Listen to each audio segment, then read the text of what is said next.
This is the most probable place where David's bones rested. Will one of you fight me? Israelites, you win! And the Philistines will be your slave! There is a city that has been dug up, built over, destroyed, rebuilt, conquered, liberated, and contested more times than any other city on the face of the earth. A city where every shovel that breaks ground is potentially breaking into history, where every stone moved might reveal a secret that has been waiting 3,000 years to be told, where the ground beneath your feet is not just soil and rock, but layer upon layer upon layer of civilization, faith, war, prayer, and memory. That city is Jerusalem. And somewhere beneath its ancient streets, beneath the centuries of conquest and construction and sacred devotion, lies the tomb of the most celebrated king who ever lived. King David, shepherd, warrior, poet, king, the man whose name appears more than 1,000 times in Scripture, the man God himself called a man after his own heart, the man whose throne God promised would endure forever.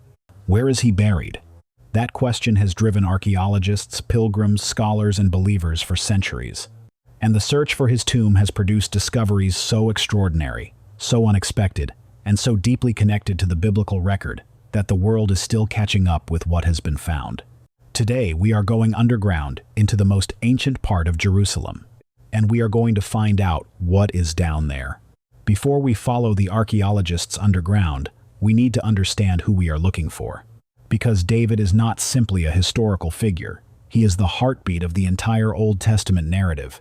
He is the bridge between the wandering, struggling, often faithless people of Israel and the promised eternal kingdom that the prophets declared was coming. His story begins in the most unlikely place. 1 Samuel chapter 16, verses 10 through 13. Jesse had 7 of his sons pass before Samuel, but Samuel said to him, "The Lord has not chosen these." So he asked Jesse, "Are these all the sons you have?" "There is still the youngest," Jesse answered. "He is tending the sheep." Samuel said, "Send for him. We will not sit down until he arrives." So he sent for him and had him brought in. He was glowing with health and had a fine appearance and handsome features. Then the Lord said, "Rise and anoint him. This is the one." So Samuel took the horn of oil and anointed him in the presence of his brothers. And from that day on, the Spirit of the Lord came powerfully upon David. The youngest son, forgotten in the field with the sheep, not even called in when the prophet arrived to anoint a king. And yet he was the one. This is the pattern of David's entire life. Overlooked by the world, chosen by God. And the gap between those two realities, the world's assessment and God's, would define everything he did and everything he suffered. He killed Goliath with a sling and a stone, when no trained soldier in Israel would face him. He wrote psalms of breathtaking beauty from caves while running for his life. He danced before the Ark of the Covenant with total abandon while his wife looked on in embarrassment. He sinned catastrophically and repented with equal depth. He built a kingdom and wept over his enemies. And when he died, 1 Kings chapter 2 verse 10 records it in 7 simple words. Then David rested with his ancestors and was buried in the city of David. 7 words. For one of the most extraordinary lives in human history, buried in the city of David. But where exactly is that? The city of David is not a metaphor. It is a real, physical, excavatable place. It sits on a narrow ridge just south of the Temple Mount in Jerusalem, a strip of ancient land that archaeologists have been carefully and painstakingly uncovering for over a century. It is one of the most intensively excavated sites in the entire world, and yet it still yields new discoveries with remarkable regularity. In the 10th century BC, the era of King David, this ridge was the entire city, not the sprawling metropolis Jerusalem would later become. Just this ridge, surrounded by valleys on 3 sides, with a water source at its base, and a strategic elevation that made it both defensible and commanding. David captured it from the Jebusites. 2 Samuel chapter 5, verse 7. Nevertheless, David captured the fortress of Zion, which is the city of David. He took it. He made it his own. He built his palace there. He brought the Ark of the Covenant there. He made it the political and spiritual capital of a united Israel. And according to the Bible, he was buried there. So the question becomes, in this narrow, heavily layered, continuously occupied strip of ancient Jerusalem, where exactly did they lay the greatest king Israel ever had? The answer has been pursued by some of the most brilliant archaeological minds of the last 100 years. And what they have uncovered along the way has rewritten what we thought we knew about the ancient city. The modern search for King David's tomb began in earnest in 1913. A French Jewish archaeologist named Raymond Weil arrived in Jerusalem with a specific mission. He had studied the ancient texts. He had analyzed the historical records. And he believed that the southern section of the city of David, the oldest, most ancient part of the ridge, was the most likely location for the royal tombs of the Judahite kings. What he found exceeded anything he had anticipated. Beneath the soil of the city of David, Weil's team uncovered 8 large rock-cut tombs, not simple graves, not ordinary burial pits. These were elaborate, carefully engineered underground chambers, each one with multiple rooms, stone benches carved along the walls, and niches designed for holding bones or burial offerings. The scale and craftsmanship of these tombs indicated immediately that they had been prepared for people of significant wealth and status. Ordinary citizens of ancient Jerusalem were not buried like this. But one tomb stood above all the others. Weil designated it Tomb 1T1, and from the moment his team entered it, it was clear that this was different. Its size was greater than the others. Its design was more elaborate. The chambers were more carefully finished. And its location at the southern end of the ridge, in the oldest section of the city of David, placed it precisely where the biblical texts suggested the royal tombs of David's line would be found.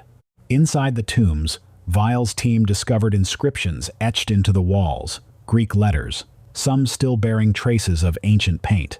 These inscriptions were later analyzed and determined to belong to the Greek period many centuries after David's time, indicating that the site had been recognized, visited, and marked as significant long after the original burials. The fact that Greek period visitors left inscriptions in these tombs suggests they believed they were standing somewhere important, somewhere connected to the royal history of Israel, somewhere worth marking. Weil's documentation, his meticulous sketches, his photographs, his detailed notes became the foundation upon which every subsequent archaeologist built their understanding of the site. He could not definitively prove that Tomb 1 was David's, but he could not rule it out either. And the search continued. Before we go deeper into the modern excavations, we need to address the most famous traditional site associated with King David's tomb. On Mount Zion, the western hill of Jerusalem, there is a structure that has drawn pilgrims for centuries. A rectangular stone cenotaph, an empty symbolic tomb that the Crusaders identified in the 12th century as the resting place of King David. When the Crusaders arrived in Jerusalem in the 12th century, the memory of David was deeply woven into every stone of the city. They built a cenotaph on Mount Zion and declared it the tomb of the great king. For generations, pilgrims came to this site, pressed their hands against the stone, whispered their prayers, and felt they were standing in the presence of David's legacy. But when archaeologists examined the cenotaph carefully, the physical evidence told a different story. No artifacts, no inscriptions, no remains of any kind that could be connected to the 10th century BC, the era of King David. The Crusaders had built a symbolic monument in a location that carried traditional significance, but the physical evidence for an actual connection to David simply was not there. This does not diminish the spiritual meaning the site holds for those who have prayed there across the centuries. But it redirected serious archaeological attention back to where the Bible itself pointed the city of David, on the ancient southern ridge. Acts chapter 2, verses 29. Fellow Israelites, I can tell you confidently that the patriarch David died and was buried, and his tomb is here to this day.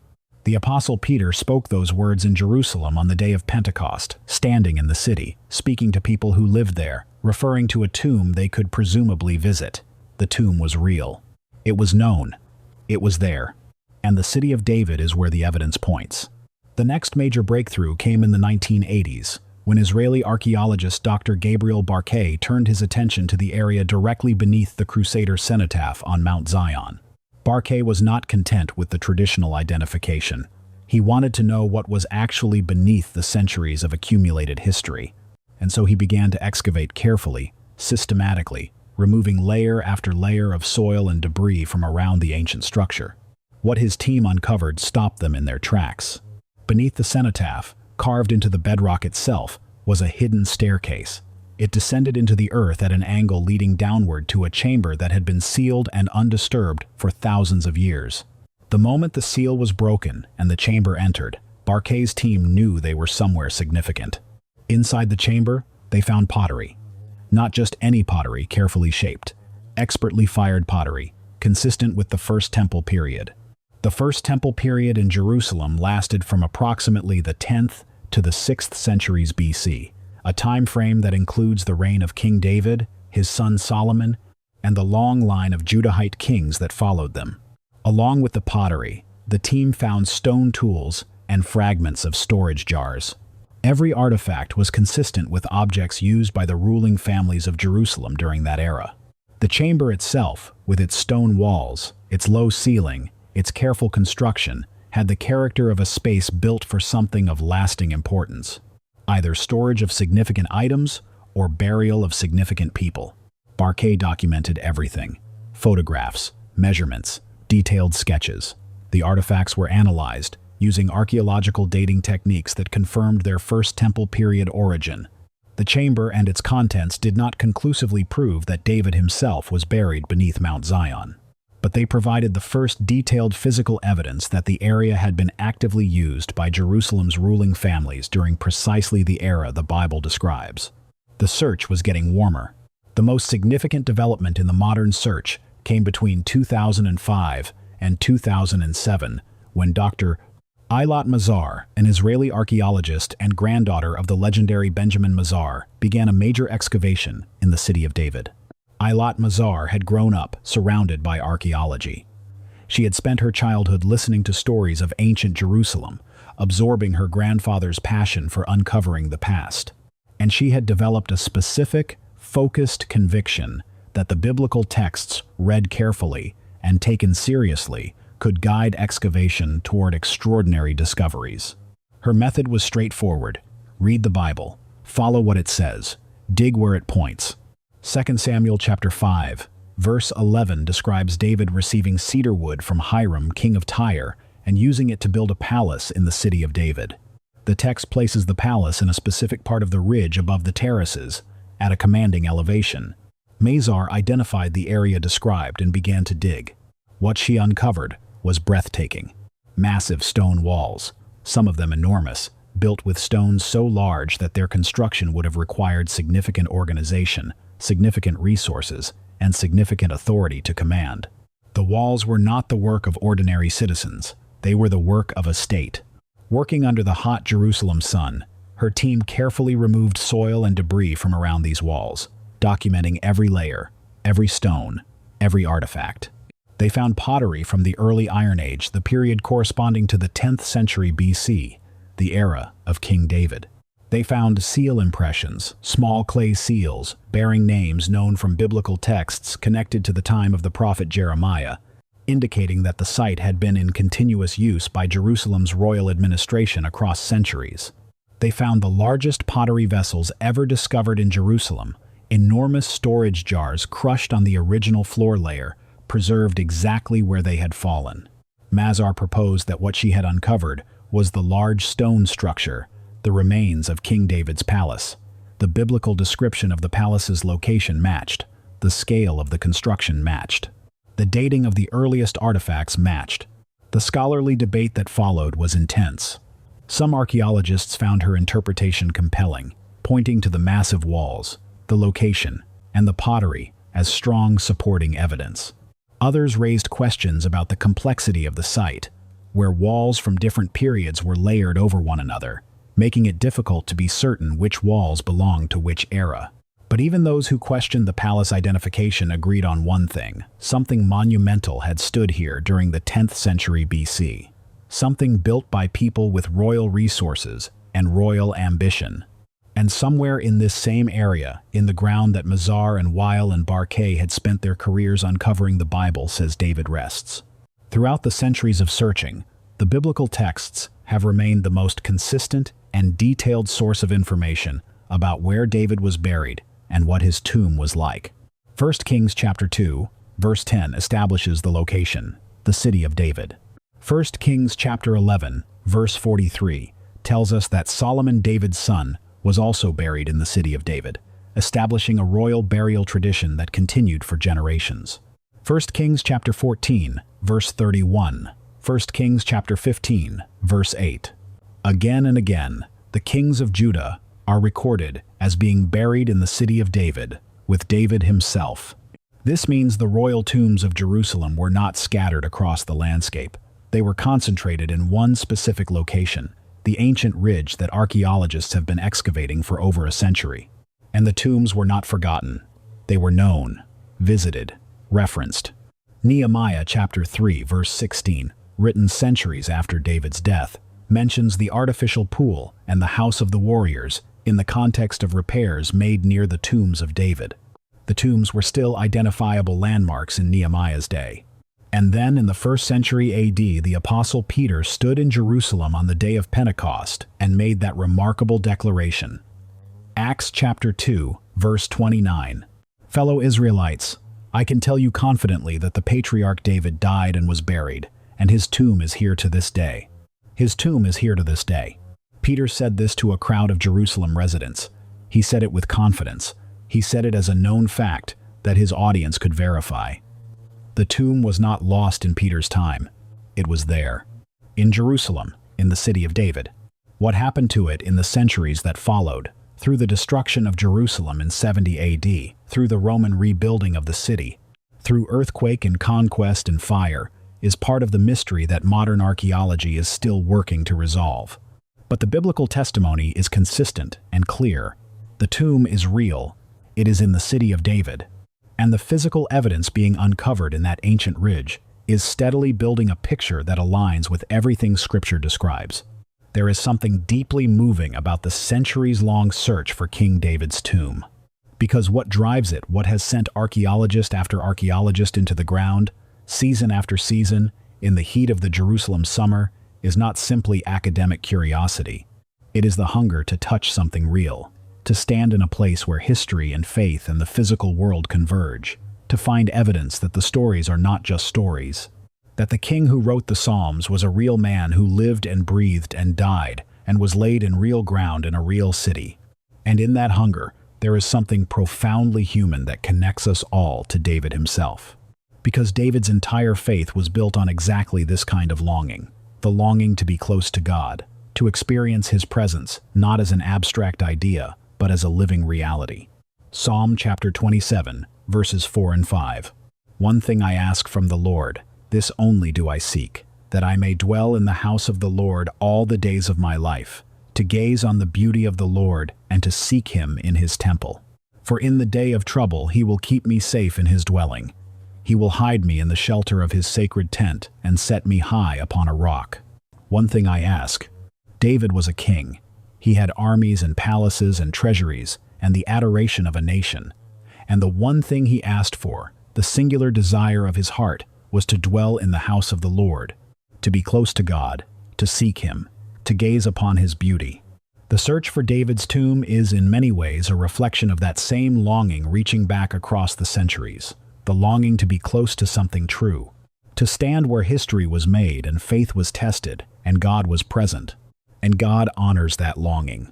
Jeremiah chapter 29, verse 13. You will seek me and find me when you seek me with all your heart. The archaeologists who have spent their lives digging in the city of David are seeking with all their hearts. And what they are finding layer by layer, stone by stone, artifact by artifact, is that the biblical record holds up under scrutiny, that the city David built was real, that the palace he constructed was real, that the tombs of his dynasty were carved into real rock in a real place that real people can visit and study today. The tomb has not yet been conclusively identified. The search continues. New technology, new excavations, and new analysis of existing finds all hold the promise of further revelation. But the search itself, the centuries of faithful, careful, determined seeking, is already telling us something important. The God who preserved David's story for 3,000 years is not finished telling it. We have traveled a long road today, from a shepherd field in Bethlehem, where a forgotten youngest son was anointed king, to the ancient ridge of the city of David, where Raymond Weil uncovered 8 royal tombs in 1913, to the hidden chamber beneath the Crusader cenotaph, where Gabriel Barquet found First Temple period pottery sealed in the bedrock. to the massive stone walls uncovered by Eilat Mazar, that may be the remains of David's own palace, to the Peter's declaration on Pentecost that the tomb was still known and still present in the first century. And now we arrive at the truth that is bigger than any tomb. The tomb of King David, wherever it is precisely located in the ancient ground of Jerusalem, is the tomb of a man who died, a great man, a flawed man, a man whose faith was extraordinary and whose failures were equally extraordinary, a man after God's own heart who still stumbled and fell and had to be lifted back up by the grace of the God he loved. But the Apostle Peter did not stop at David's tomb when he spoke on Pentecost. He used David's tomb as a stepping stone to something greater. Acts chapter 2, verses 30 through 32. But he was a prophet, and knew that God had promised him on oath that he would place one of his descendants on his throne. Seeing what was to come, he spoke of the resurrection of the Messiah, that he was not abandoned to the realm of the dead, nor did his body see decay. God has raised this Jesus to life, and we are all witnesses of it. David's tomb still occupied, still sealed, the bones of the greatest king Israel ever had, resting in the ground of the city of David, but the tomb of David's descendant empty, abandoned not by death but by resurrection. The body that was laid there on a Friday afternoon walked out on a Sunday morning. This is the point of the entire search, not just to find where David rests, but to understand why the tomb of his greatest descendant is empty, why the one whom David called Lord in Psalm 110 verse 1 did not stay in the ground, why the promise that God made to David in 2 Samuel chapter 7 verse 16, "Your house and your kingdom will endure forever before me. Your throne will be established forever," was not fulfilled by any of the kings whose bones lie in the city of David, but by the one whose tomb could not hold him. The search for King David's tomb is one of the greatest archaeological quests in human history, but the greatest discovery of all was made not by an archaeologist with a trowel. It was made by a woman standing outside an empty tomb before sunrise, weeping until a voice she recognized said her name. And everything changed. If this moved something in you today, share it with someone who needs to hear it. Leave a comment below. What does the search for David's tomb mean to you?